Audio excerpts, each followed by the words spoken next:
I have been given the wonderful task of welcoming you this morning, and it's a great pleasure to welcome you. I will, as you have seen, you already had a very exciting welcome with a drone. So I'm reminded today, as we are seated here, of the lines, "All the world's a stage." If there are any Shakespeare fans here, you will remember his lines from As You Like It. And if all the world's a stage, we have put you right in the center of it. So, and I hope that we live that experience for the next 2 days. And what a stage it is. I mean, this is Ibsen's stage, really. If you look at the background, it was Ibsen's play. It was constructed for Ibsen's play. And what an appropriate play, because Ibsen's play, Enemy of the People, was very much about the subjects that we hope to discuss in the next 2 days. And it is in the National Theatre, too, which is the inaugural performance in the National Theatre. I think it was in 1899, started with this Ibsen's play. It was one of the first things to be staged in this theatre. So there is a lot of symbolism in this.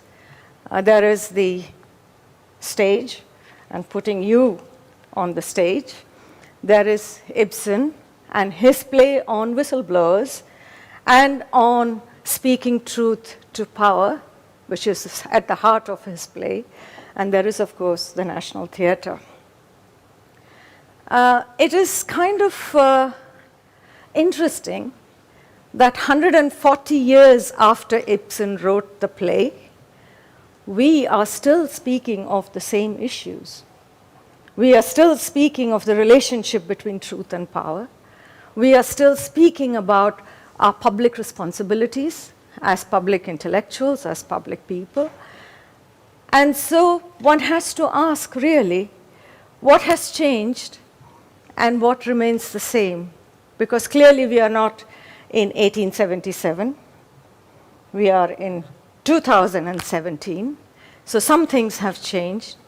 And some things, obviously, the relevance, the fact that we still feel Ibsen is relevant and still staging him and reading him, shows that some things perhaps haven't changed. So I hope in the next 2 days we will kind of reflect on precisely these things, these issues, on what has changed and what hasn't, and why speaking truth to power remains at the heart of some of our discussions. Ibsen's play was in 5 acts, and this program is also in 5 acts, as you would have seen in your programs. And we hope you will stay through all the 5 acts. Before I kind of go on, I just want to say a couple of words about the title of this program, which is Public Calling. Now, the word calling, if you know in English language, is something more than a job. You do it, but it's a calling when it becomes a vocation, when it becomes something much more than a job. And public calling because, I mean, there's an old common law doctrine, if you like, called the doctrine of public calling. And the ancient doctrine says if anyone does something which invites the trust of people, if we do something that we invite the public will trust us, public believe in us, public trust us, then we have a duty to the public.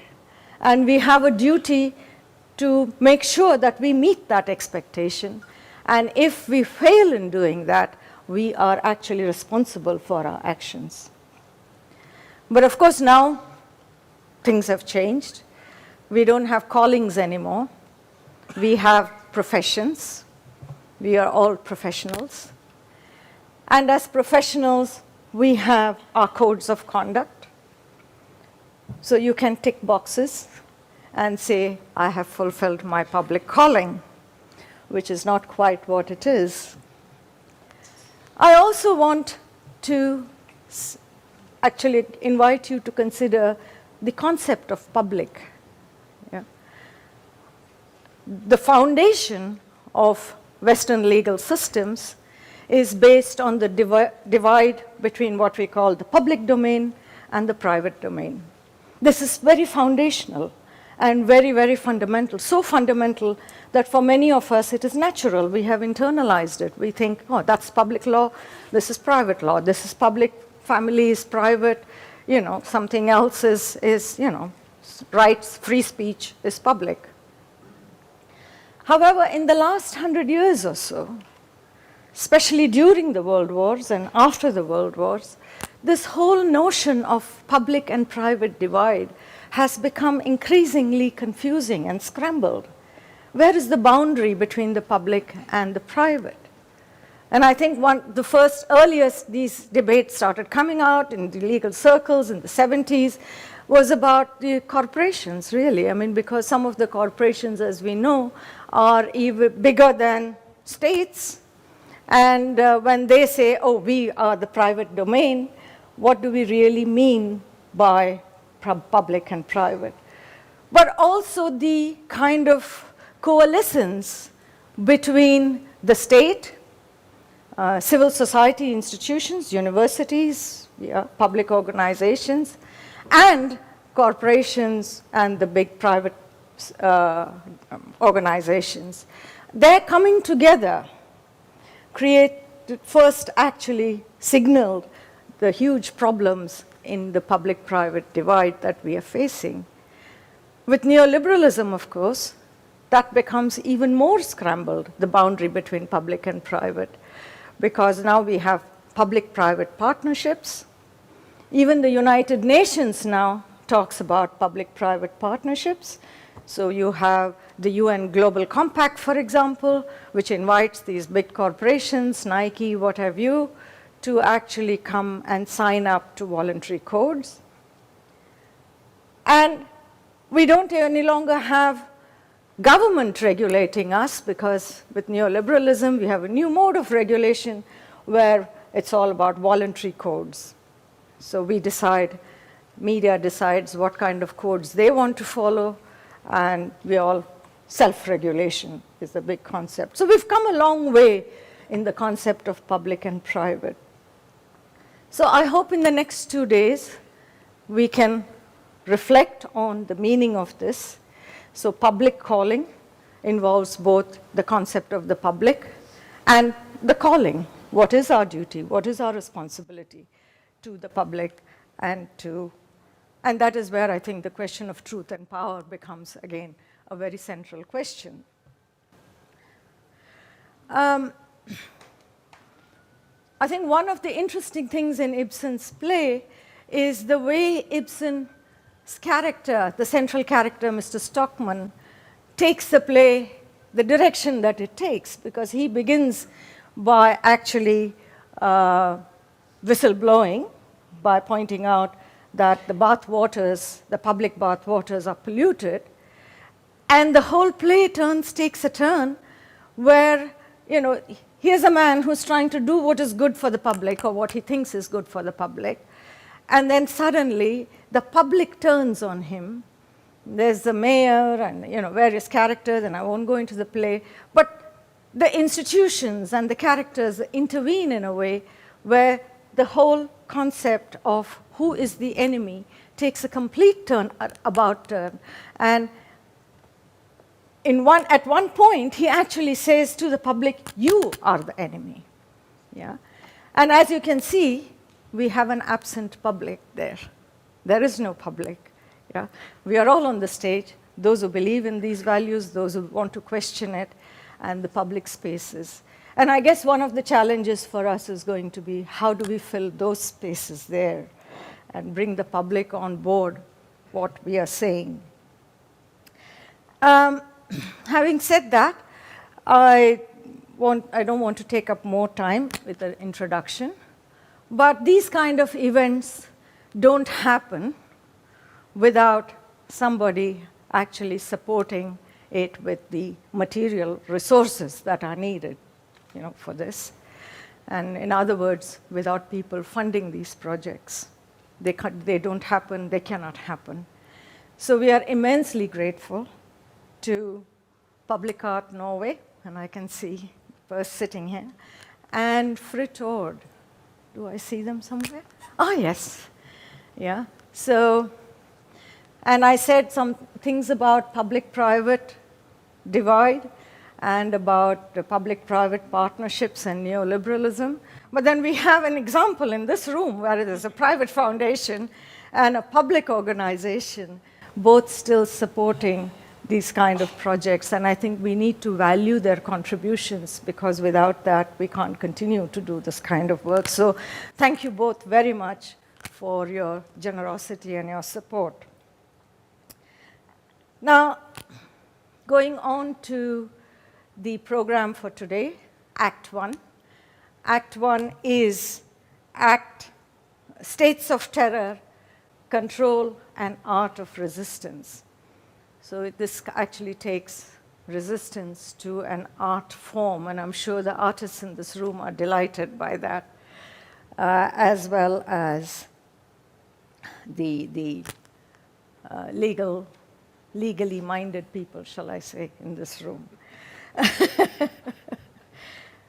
So the program, the first half is we have two speakers. We have Nancy Hollander and we have Jonas Stahl, a lawyer, a defense lawyer, and an artist, who will both bring these two sides of the debate into focus for us. So I would like to invite Nancy first. Nancy is a defense attorney, but she is definitely not a professional. She has a calling. She has made her legal profession a calling, I can say that, because she's not an ordinary defense lawyer. She takes up some of the most challenging cases. She has defended Guantanamo prisoners. She's now coming back from Mauritania, where one of her clients, Mohamedou,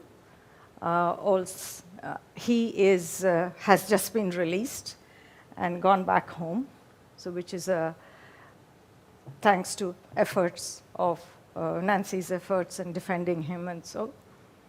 But I think I read some time ago, Nancy, I think it was in the New York Times, there was an article where I think you said, when I defend rapists, people don't call me a rapist. When I defend a murderer, no one calls me a murderer. But when I defend someone accused of terrorism, then people question my, basic loyalty to my country, or my, my citizenship, my duties as a citizen, or something to that effect, if I remember. And I was struck by that, because it's, I think, a very important question to ask. Because it happens, and I was struck by that because it happens in my country all the time. In India, governments actually declare, they say, we have a list of 74 lawyers who are defending terrorists, and we are going after you, and they publicly declare it. And it struck me that, why is it that when we defend, as she says, we defend, all kinds. If you're a criminal lawyer, you defend all kinds of people accused of all kinds of crimes, Nobody says, oh, you've defended somebody who is accused of domestic violence, but so you don't say, oh, you must be one of those who beats up your partner or something. But when we defend accused who are accused of, terrorism charges, then there's a whole, it's not just the state that says that, but even in the media, the way our lawyers are reported, it becomes suddenly a big issue. And I think that's, that question has stayed with me. Why do we get, this kind of reaction? And perhaps we can use some of the time we have between today and tomorrow to reflect on some more profound issues like this. But without further ado, Nancy, may I invite you to say a few words to us. Thank you.